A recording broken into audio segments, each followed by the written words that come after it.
Im Herzen des Hamburger Rotlichtviertels, angrenzend an die Partymeile von St. Pauli, rund um die Reeperbahn, liegt die Herbertstraße, eine der bekanntesten Straßen der ganzen Republik für Prostitution. Weniger bekannt ist seine Geschichte. Ja, ich habe mit Leuten geredet, bei allen möglichen Gelegenheiten und habe gesagt, wie komisch ich das finde, dass hier keine Information ist über die Geschichte der Herbertstraße. Diese Sichtblinden, das ist die einzige Straße in Deutschland, durch die Frauen nicht durchgehen sollen. Also was steckt dahinter? Und es gibt keine Information darüber. Und auch bei vielen Kieztouren, die gemacht werden, so viele Kieztouren haben wir hier und es wird nicht darüber informiert, dass die Sichtblinden von den Nationalsozialisten aufgebaut worden sind. Also an diesen Sichtblinden zeigt sich ja die menschenverachtende Politik. Und das hat auch andere ins Nachdenken gebracht. Und so sind wir zusammengekommen und haben gesagt, wie können wir das ändern? 1, 2, 3. So ist die Idee für einen Denkmalbaustein entstanden.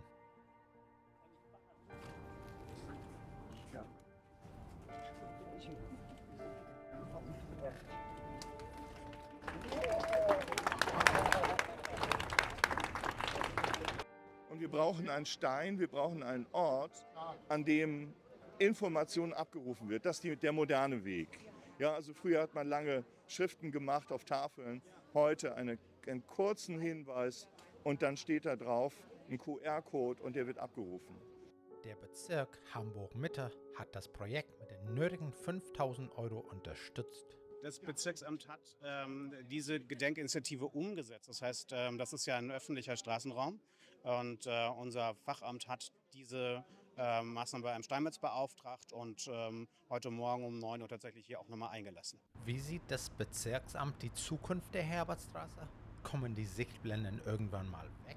Die Tore stehen ja mittlerweile unter Denkmalschutz und deswegen können sie nicht weg, auch wenn man sich natürlich fragen könnte, ob es nicht mal an der Zeit wäre, sie wegzunehmen, weil sie ja eine Erfindung der Nazis sind, die 1933 aufgestellt haben.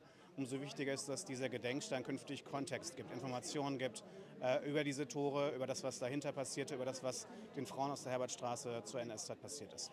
Und das ist im Aufbau, das ist der Anfang. Das ist nicht das Ende, das ist der Anfang einer Forschung. Und es wird im September schon den ersten runden Tisch dafür geben. Auf diesem Kanal gehen wir gerne etwas in die Tiefe. Deshalb habe ich mich einige Wochen nach der Enthüllungsfeier mit dem Forschungsteam des Projekts in Verbindung gesetzt, um zu erfahren, was sie herausgefunden haben.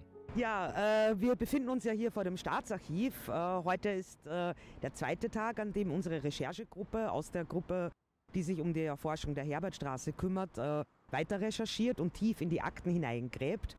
Und ich kann ja vielleicht mal kurz einen kleinen Zwischenstand abgeben. Wir haben nämlich Interessantes entdeckt. Und zwar tauchte in einem Reiseführer des Jahres 1927 ein Bild auf einer Dirnenstraße auf St. Pauli. Wir vermuten, es handelt sich aber eigentlich um Altona. Es taucht ein Bild auf, an dem schon eine bestimmte Torinstallation zu sehen ist, die genauso eine Bordellstraße absperrt, wie später auch die Herbertstraße sein wird.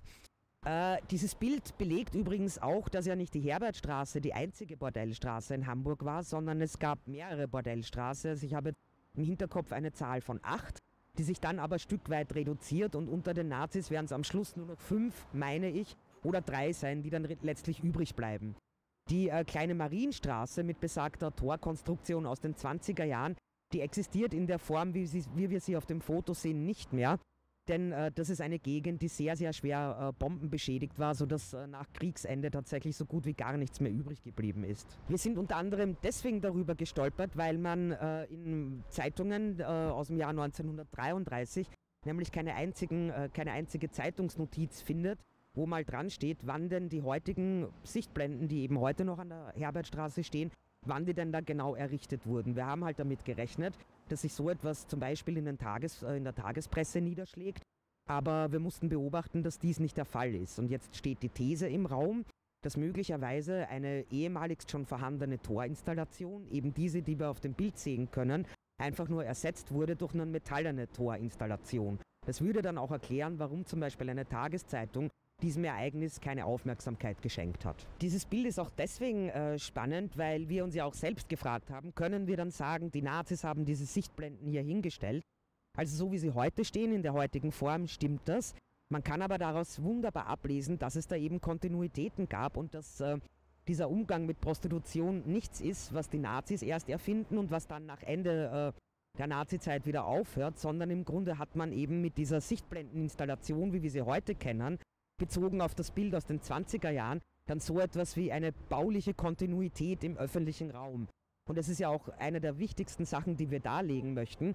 Dieser Umgang mit Prostitution ist eben nicht beschränkt auf eine bestimmte Zeit und eine bestimmte Epoche, sondern es ist eine Sache, die wir ja vom Kaiserreich über die Weimarer Republik, über die NS bis in die jüngere Gegenwart der BRD beleuchten möchten. Und so empfinden wir dieses Bild dieser Torinstallation eben als bauliches Kontinuum und einen wunderbaren Ansatz, um genau das zu erklären.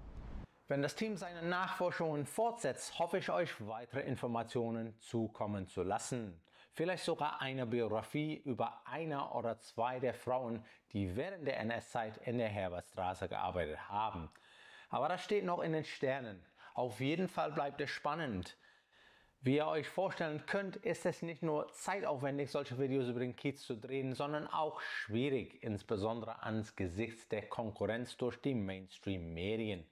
Ich bin jedoch überzeugt, dass diese Videos zusätzlichen Mehrwert bieten. Falls ihr meinen Kanal noch nicht abonniert habt, würde ich mich sehr freuen über eure Unterstützung. Bis zum nächsten Mal, hau rein!